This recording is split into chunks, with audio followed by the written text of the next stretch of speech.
Knowledge is a wonderful thing, but if you're in a learning or growth process and you hear yourself say, internally or externally, I know that, be really careful. That statement could be keeping you from one of your biggest breakthroughs ever.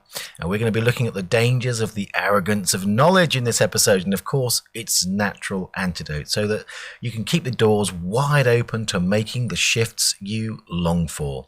Stay tuned and let's get into it. Hit it, Kim. Welcome to the Be a Brilliant Human podcast. You're in the right place if you're a growth-seeking being who acknowledges the challenges and delights of your humanity on the path to an ever more conscious life.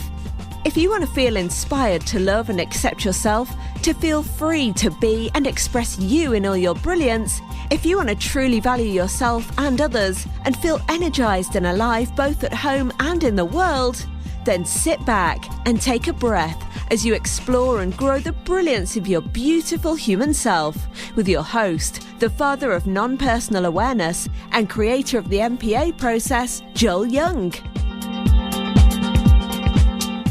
Hello, and welcome to the Be a Brilliant Human podcast with me, Joel Young. We are at episode 54, and this is part 5 of our 5 blocks to life transformation and how to avoid them series. So thank you so much for those of you who've emailed me, let me know that these episodes have touched you, have affected you, and that you've enjoyed them. That's always great to hear. I really appreciate that. If you're brand new here, welcome to you. You can always go back and listen to the previous episodes. Obviously, there's 4 more in this series, although they all have their merits in a standalone way. But there's plenty in the back catalogue to go and check out. Make sure if you haven't already, you hit that subscribe button so you'll be notified every week when the episodes go live. And I'm thrilled that you're here. So today, the arrogance of knowledge. bit of a confrontational title, that, isn't it? But we're going to be getting into this in depth and also, of course, talking, as I said in the intro, about the antidote to it. And by the way, also, as I said at the beginning of this series, I'll be also talking to you about how MPA, kind of by accident really, but certainly addresses all of these 5 main blocks. And if you haven't already downloaded the free MPA process sheet, then make sure you go ahead and do that. You can do it via the show notes, and today's show notes will be at www.beabrillianthuman.com/54, or you can always go to the main website for MPA, which is Joel Young NPA. NPA is November Papa Alpha.com. And you'll see a button you can click there, and you can get hold of the simple 6-line spoken word process that is the MPA process that helps you stop taking things personally, and also, of course, helps you let go of the yucky stuff and let in the yummy stuff of life. So make sure you go ahead and do that. All right, so let's get into it for today. So as is the formula for these 5 approaches, these 5 blocks, if you like, we're going to talk a bit about what is the issue, what's the problem, and unpack that a bit, and then we'll get into the antidote, and then I'll talk a bit about how MPA embodies these things for you. Sound good? All right, let's crack on. So if you go back to episode 51, where I talked about using spiritual dogma as avoidance, you'll probably see that there's some sort of crossover here, because dogma is like a turned up, hand-me-down version of the known. But what I'm speaking to here is the knowledge that we gather ourselves, which can, of course, include dogmatic ideas that we've taken on. But a lot of it is just, we're going to talk more about the idea that we know things, or that we know something in advance. Now, just as before, and I said it with dogma, there's a place for it, there's a purpose behind the idea of knowing something. And it goes back to kind of how the unconscious mind works, in the same way that, you can, once you learn to drive, then it's good to have it thrust into the unconscious, so we already, in quotes, know it, and we don't have to think about it, it just sort of fires off automatically. So there's a place for the known. But remember, the context of this whole series is the blocks to growth, the blocks to life transformation, which requires literally stepping into the unknown and allowing change to happen. It's not a place where the known or the unconscious is going to be useful or helpful. Or, well, that's not entirely true. Obviously, there's you can have structures of the known around which, the fluidity can happen of the unknown. But fundamentally, what I see is that when you have that sense of I know something directly in the path of growth or learning, that's where it becomes a real issue. That's where it generally tends to be used in ways which are more about avoidance than they are about actually growing or changing or transforming or moving towards the dreams or the things that you say you want to achieve or experience. So in a way, there's kind of several kinds of knowing. But a lot of what I see, so let me break those down actually, first of all. So I would say there's cognitive knowing, and then there's kind of full body knowing. There's two different ways that we can sort of have this sense of the known. So probably the most sort of common and dangerous one, especially in the realms of personal development or that kind of thing, is the cognitive knowing. That means that you have a conceptual idea of the idea. You have a sense of you've heard something before, you know of the concept, you know of the idea. And at that point, if you then stick it on the known shelf, you're really doing yourself a disservice, my friend. And then there's the full body knowing, which is, rather than being about the conceptual, it's about the experiential. So there's a difference between knowing something at a cognitive level and then actually living, breathing, and experiencing something, which gives you more of that full-bodied knowing of what that means to you. So obviously on that scale, I would say that, if you go for full body knowing, then, that certainly gives you more information. I mean, a good example of this maybe is empathy. So I don't know if you've ever had this before, but someone says, oh, yeah, I know how you feel. And you can feel it. They don't know how you feel. They're just saying it because it's something you say. It's like, have you actually experienced this? Have you stepped into my shoes? Have you literally lived through something at least similar? I mean, ultimately we can't experience or literally being in somebody else's shoes. But if someone hasn't really got a reference or an experience or something, they just have an idea about it, then it's a very different energetic exchange, isn't it? So that kind of demonstrates the difference between cognitive knowing and experiential knowing. Now, the cognitive knowing is something that I certainly see a lot in the world of personal development. People go to an event or a seminar or do a course, and they take it in with the mind and kind of move on and stick it on the I know that shelf. And if you're doing any kind of intervention work, sort of coaching work or therapeutic work, and you hit up against it, you'll know what I'm talking about. It's like I know that, So you might offer them some advice, or perhaps you're in a situation, in coaching in particular, coaching is much more about encouraging someone to sort of off the edge of their comfort zone and into the new. And I've seen it many times in group coaching and other sections where you'll see someone who's got the I know. And what they're really doing, if you look at it, is they're closing off their mind. Because if they were to admit that they didn't know, it would break some kind of identity. And again, I've mentioned identity a lot in this series, but it's so core. If someone's taken up residence in the identity of an expert in any kind of area, I mean, for example, a spiritual expert, and then you start talking about wider concepts with them, the chances are they're going to invoke what they know. And this is why I call it the arrogance of knowledge.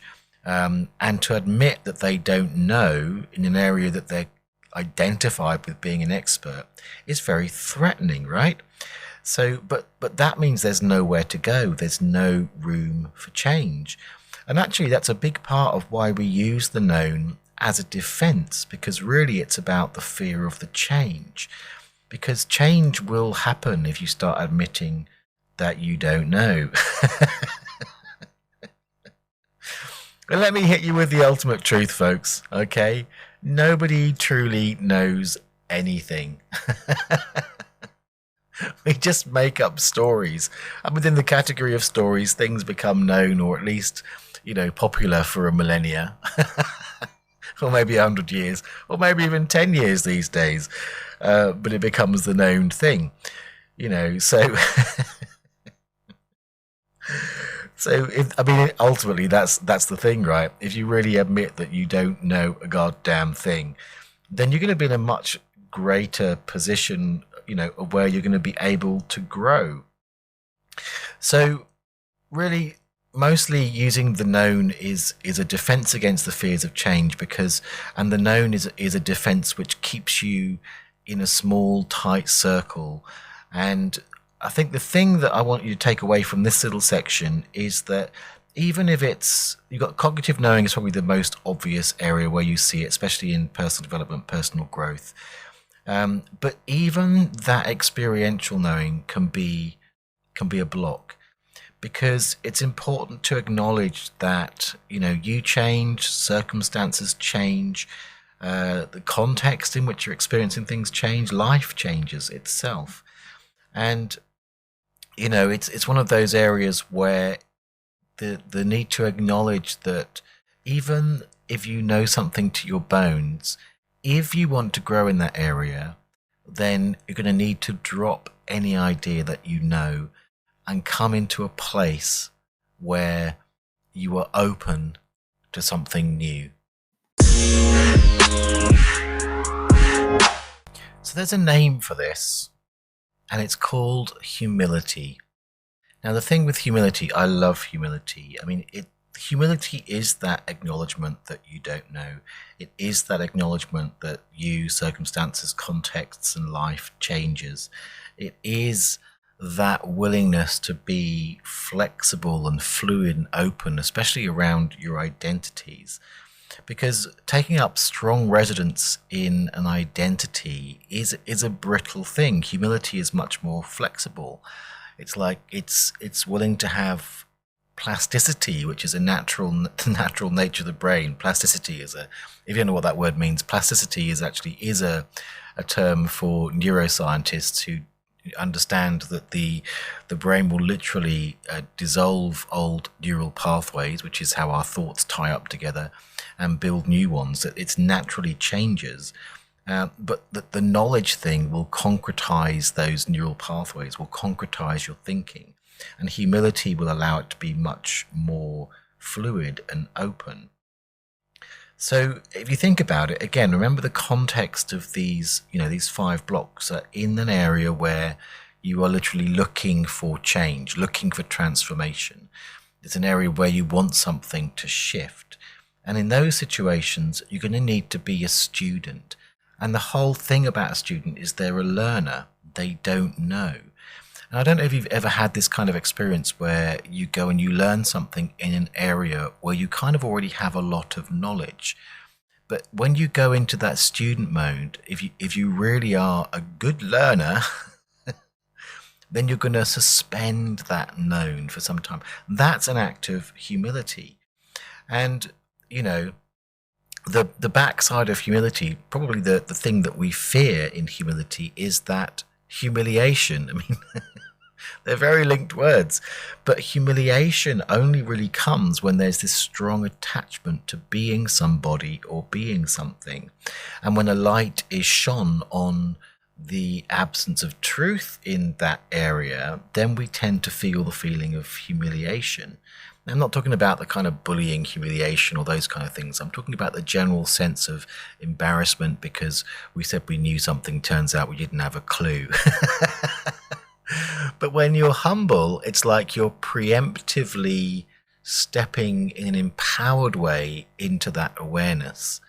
And when you're humble, people can't can't pull you. You know, you literally don't take it personally when someone says, actually, you're wrong. You can go, oh, am I?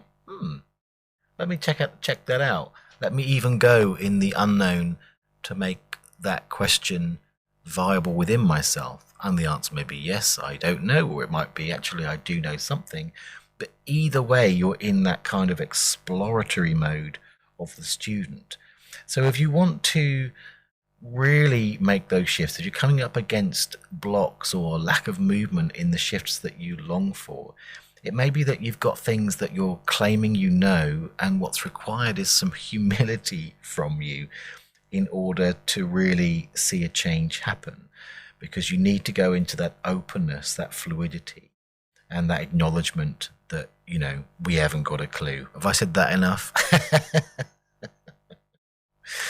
You know, and with identities, you know, moving into the whole kind of, so how does MPA, non-personal awareness? Well, non-personal awareness, which is what MPA stands for, yeah, it's a process which helps you stop taking things personally. But I often say as a practice, it really gets you into the non-personal energy. And the non-personal energy is kind of the fluidity of identities.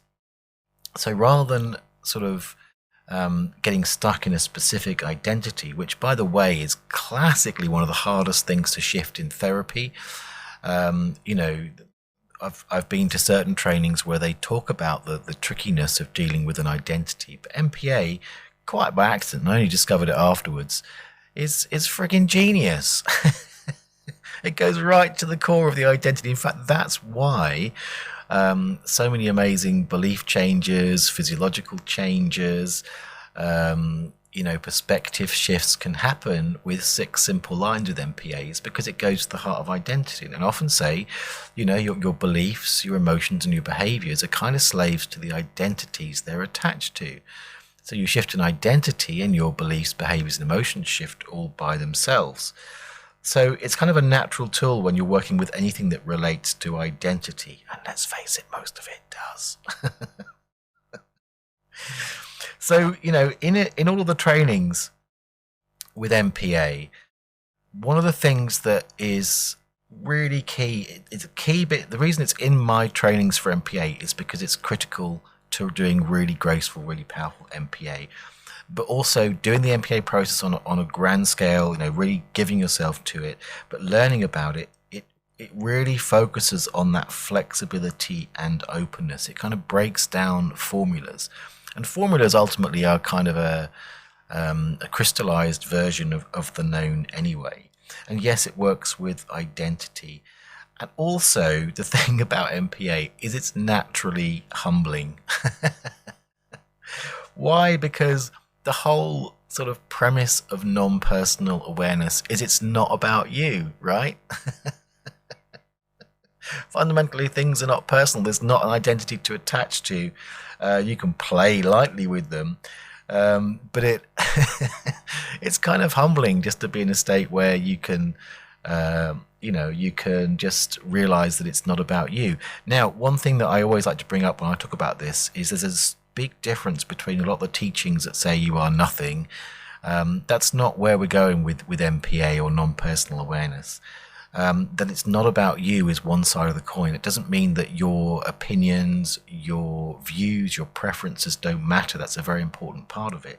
In fact, a lot of what people find is, even though they let go of the sort of that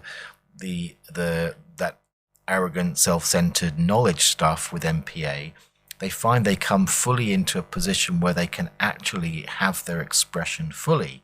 So they can have their opinions fully. But because it's balanced with that humility, you can have a really strong expressed opinion, but have a really good discussion with someone, because you're not necessarily fully attached to, you know, to being right or having the ultimate answer, because, you know, there isn't one. You know, so that again, embedded in what I'm saying here is that flexibility, which is, you know, a state where you can really begin to shine and learn and be your wonderful, authentic self. And, you know, the thing that I see, I'm laughing because I know what I'm about to say, but one of the reasons I often say, you know, I give away MPA for free. You can go and get it now. Go to joelyoungmpa.com. You can download the sheet for free. It's 6 simple lines, and it seems really straightforward. And it is. It's simple. A lot of people get it for free and do a lot with it. But a lot of why I say, when you sign up, it's a really good idea to get some training, is because this whole I know thing is, I see it as a massive block for people really getting the most of what MPA has to offer. Why? Because especially if they use other modalities, if they're a therapist already, or a psychologist, or a coach, or they've done NLP, or they've done EFT, or they've, whatever the thing is, often what comes with that is the known. And then they look at MPA and go, it's just like this, or it's just like that. It's a reframing like from NLP. Well, yes and no. But the training, what it does, and the words I've used in how I describe, I've made up words like animation and cookie cutter as part of the MPA sort of culture, is to directly challenge the known. Why? Because in some ways, yes, it's similar. It's a tool that will help with transformation and do a number of different things. But there are also things or approaches or possibilities of new perspectives that are embodied in MPA that can be shut down if you bring the known from some other modality. So again, it's like one of the reasons why I suggest that people come and do the trainings with me, if they want to get the most of MPA, rather than just sort of slotting it into the known, putting it on the shelf as another little tool, which is great. But I know loads of people do that, and that works, and that's fine. But anyone who really goes, there's something in this that is magic, and those that really do this really get the direct return on investment of the time and energy they spend on it, then you need to put aside the known. So what I'd say to you is that the key to this is, it's fairly simple really. The arrogance of knowledge is, the answer is humility. It's really about understanding that ultimately you don't know. There's a place for the known, but when it comes to learning, when it comes to transformation, the known is, for the most part, a potential block to your forward movement. If you are willing to be humbled, if you are willing to let go of the cherished identity that needs to be an expert in some kind of way, if you're willing to become a student, to be a learner, that requires you to drop the known and open into the fluidity of the unknown. All right. So that's a wrap for this episode, and for our 5 blocks to life transformation and how to avoid them, which, if you remember, if you were around at episode 50, was part of my kind of, let's just mark out the 50th episode. So these 5 episodes have been kind of celebrating that. I'd love to know how you found this series of 5. Did you like having a series of around a theme? Did that work for you? Let me know. We're going to be coming back into a few individual episodes coming up, so looking forward to those. As ever, I'm so glad that you're here. Oh, by the way, I should let you know to let me know, shouldn't I, really? You can always email me, joel@nonpersonalawareness.com. You can go to the show notes for today, which is www.beabrillianthuman.com/54. And you can notice there's a big button there that says leave me a message. You can leave me a message. Again, I'm always open to feedback on the show. If you'd like me to cover a topic, let me know. Or if you've got any questions you'd like to ask me, you can just leave a message there. You can also contact me through social media. On Facebook, there's an MPA page called MPA Rocks. And also mostly on social media, I'm at Joel Young MPA. That's on Twitter and Instagram and on Facebook. And if you're a YouTuber, because these episodes do go out as a kind of a podcast on YouTube. I know it's really video, but I have some moving waveforms. But if you're a YouTuber, then it's Joel Young, youtube.com/Joel Young. Leave me a comment there. So comments on Facebook, social media, emails, you name it. Get hold of me. Let me know. And by the way, I would love it. If you have enjoyed this, then do go ahead and tell someone about it. The biggest way we can share this show is by just talking about it. I mean, yes, I'd love a review. That would be fantastic. 5 stars, always great. Would love you for that. Sharing posts on social media is a great way, but nothing beats saying, I listened to this great podcast. Go ahead and send them to the website, beabrillianthuman.com, or get them to search on the various podcast platforms where they are.